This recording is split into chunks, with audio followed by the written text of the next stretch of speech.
Paano kung dumating ang araw na hindi mo na kailangang habulin ang babae, dahil siya na mismo ang magmakaawang bumalik sa'yo? Gusto mo bang malaman kung paano ka mamimiss ng isang babae ng desperado, hindi dahil sa laro, kundi dahil sa disiplina at presensyang hindi niya makalimutan? Kumusta mga kapatid? Welcome muli sa ating channel, ang tahanan ng mga lalaking gustong maging matatag, kalmado, at marangal, gamit ang karunungan ng Stoicism. Ngayon, pag-uusapan natin ang isang malupit pero tahimik na kapangyarihan, ang kakayahang mamiss ka ng isang babae. Hindi sa pamamagitan ng laro, hindi sa manipulasyon, kundi sa stoic mindset na nagpaparamdam sa kanya. Naiiba ka sa lahat ng lalaking nakilala niya. Kaya kung gusto mong matutunan kung paano ka mamimiss ng babae ng desperado, manatili ka hanggang dulo. Ang unang prinsipyo ng Stoicism. Mas mahigit, you have power over your mind, not outside events. Marcus Aurelius. Kung gusto mong mamiss ka ng babae, ang unang hakbang ay huwag mo siyang habulin. Hindi mo kontrolado ang damdamin niya, pero kaya mong kontrolin kung paano ka tutugon. Kapag nawala ka, at pinili mong manatiling kalmado, naguguluhan siya. Bakit hindi ka gaya ng iba? Bakit hindi ka nagmakaawa? Bakit parang okay ka lang? Doon siya magsisimulang magtanong. At tandaan mo, bro, ang curiosity ay unang hakbang ng pagkamis. Sabi ni Seneca, mas mahigit, silence is a lesson learned through many sufferings.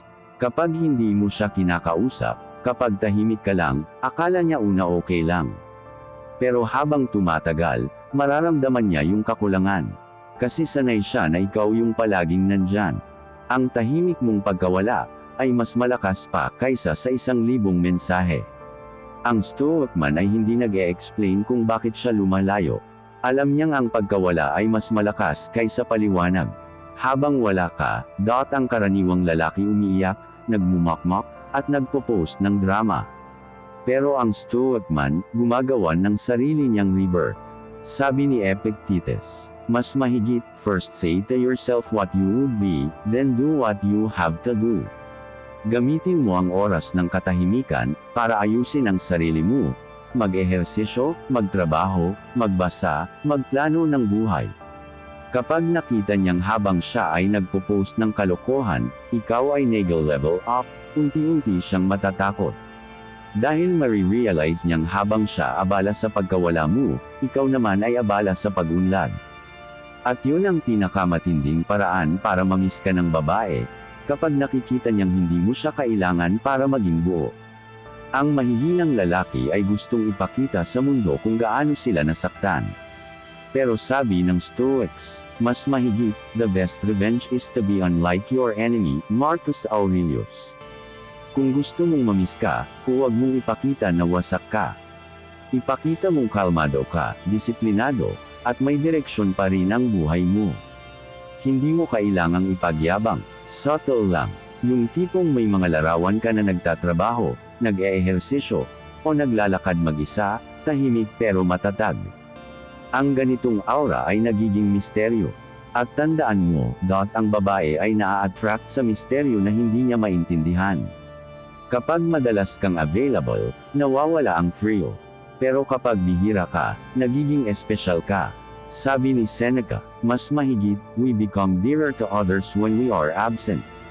Ang Stoic man ay hindi palaging online. Hindi siya agad nagre-reply. Hindi siya laging nandyan. Dahil alam niya, ang oras at atensyon niya ay kayamanan. At kapag nakita ng babae, hindi basta-basta makuha ang presensya mo, mas lalo kanyang gugustuhin. Mas lalo kanyang mamimiss. Ang isang dahilan kung bakit maraming lalaking hindi namimiss, ay kasi masyado silang predictable. Laging nagagalit, laging nagdadrama, laging nagpapaliwanag.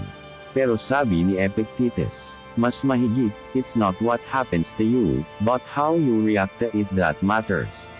Kapag nakita niyang kahit iniwan ka niya, hindi ka bumaba sa antas ng emosyon, mas lalo siyang malilito.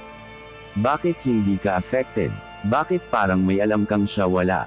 At sa bawat tanong na yun, unti-unti siyang kinakain ng pangungulila. Ang kalmadong lalaki ay parang apoy na hindi pwedeng hawakan, nakakaakit pero delikado. Ang stoic man ay hindi bumabalik bilang parehong lalaki. Kapag nagbalik siya, mas maayos, mas disente, mas determinado. Sabi ni Marcus Aurelius, mas mahigit, waste no more time arguing what a good man should be. B1. Huwag mong ipangako na magbabago ka. Gawin mo lang. At hayaang ang resulta ang magsalita para sa'yo. Kapag nakita niyang nagbago ka, hindi dahil gusto mo siyang bawiin, kundi dahil gusto mong maging mas mabuting lalaki, noon niya marirealize kung anong klaseng tao ang nawala sa kanya. At doon siya mamimiss, hindi lang dahil gusto kanyang balikan, kundi dahil gusto niyang makasama muli ang bagong bersyon mo. Ang Stoicism ay tungkol sa pagtitiwala sa proseso. Sabi ni Seneca, mas mahigit, time heals what reason cannot. Kapag tinigilan mo siyang habulin, hindi agad-agad niyang mamimiss ka. Pero pag tumagal, kapag wala ka na talagang balita, kapag naramdaman niyang walang ibang lalaki na gaya mo, noon niya marirealize ang halaga mo. Kaya huwag mong madaliin ang panahon. Tulad ng Stoics, magtiwala ka sa distansya at katahimikan. Ang babaeng gusto mong mamimiss ka, ay mas lalo kang hahanap-hanapin, kapag nakita niyang kaya mong mabuhay ng masaya kahit wala siya. Sabi ni Epictetus, mas mahigit, freedom is the only worthy goal in life.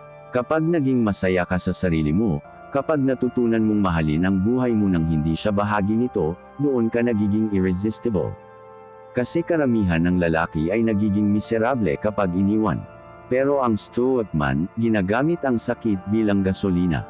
At habang ikaw ay tumitibay, siya naman ay tuluyang nadadala ng pangungulila. Kapag wala ka, hindi lang dapat, miss, ang maramdaman niya, dapat lesson.